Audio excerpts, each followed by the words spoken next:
Fageenya na dhoowweef malee si yaaduun himne haadha koo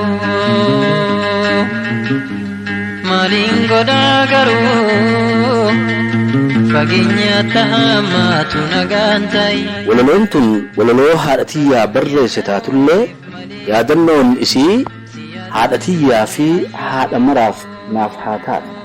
Haadhatiyya ayyoo yaa garaana deette haadha dugdaa garatti baattee asiin nageette lakkaa'ee hin fixu galanni kee dachaa yoo akkamsiif ta'e galata kee galcha. Siif sirba jechuudhaaf sin madaalu sirbaan ati sirbaa oli marraa kuma dhibbaan si faarsa jechuudhaaf faaruu siif tuffadhe si'iin nama ta'ee foon namaa uffadhe. Dhiqxee daara baaftee obaaftee nyaachisaa anaaf obboleeyyan tiyya jiraachisaa anaaf jecha kuftee anaaf jecha kaatee anaaf jecha cabdee akkam taane taatee maqaan ati hin qabne sitti mogga'eera miilli kee baqaqee dhoohee boba'eera. Yaata dhabaa quufaan ilmoo ofiin ganne yaata yoo dhabdillee waan ilmoo ofiin dhabne dhabdus dhabduu miti haati qabaattuudha laaftus laaftuu miti haati jabaattuudha. Quufa ormaa irra beela keen quufneerra shittoo ormaa irra foolii kee suufneerra. Harki kee duwwaan fuula irraa ibsa fuulli kee gogaan fuula namaa cimsa qaamni kee kafana gaaddisa qorraati manni kee jaalala gaaddisa warraati. Yaa utubaa maatii yaa maandisa biyyaa yaa aayyoo yaa harmee yaa gaaddisa tiyya jiruu kee miitee kiyya jiraachifteerta garaa kee hiitee kiyya nyaachifteerta qalbiin kee dhama'ee anaaf jecha joore harki kee boraatiin ammatee na soore.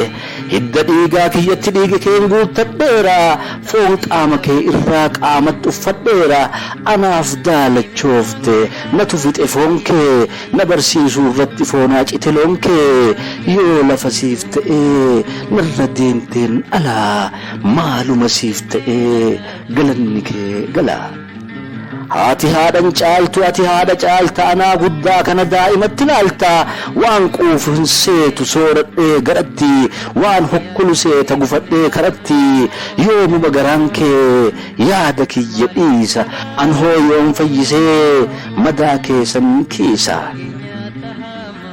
Dugdi kee na baatee ba'aan gubateera humni keenaaf bahee bahees dhumateera otoo akka kee ta'uufi an haadha kee ta'ee utuu lubbuu keetiif lubbuun kiyya ba'ee jecha ani bade ati jettun gitu aarsaan kee galaana kafalee hin fixu rabbitu dabaree dabarse qooda kee dhimminti haa tiksu duraa fi booda kee.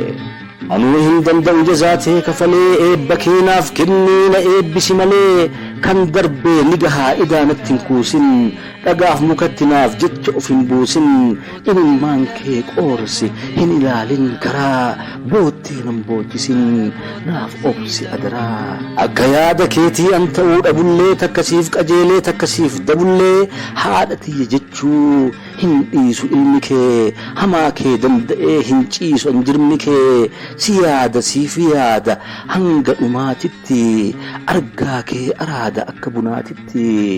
Badus akka badeen hin badu badaan kee akkuma madaa'een hin hafu badaan kee atumtinaa obsi hin yaadin agaraa na duraa yaaddoftee nan balleessin garaa. Yaa haadha hundaaf laattu jaalala hin duune harma gu'e malee jaalala kee hin guune rabbiin nu jidduudha nagaa hin guusin sirraa na haa eegu sitti na hin buusin jiruuf jireenya kee rabbiin haa naa ibsu nagaa fi fayyaa kee rabbiin haa naa tiksu umrii dheertuuf fayyaa aayyootiyyaa fedhaa mootii dachiif samii amaanaa siin jedha. Fageenya na dhoowweef malee si yaaduun himne ayyoo koo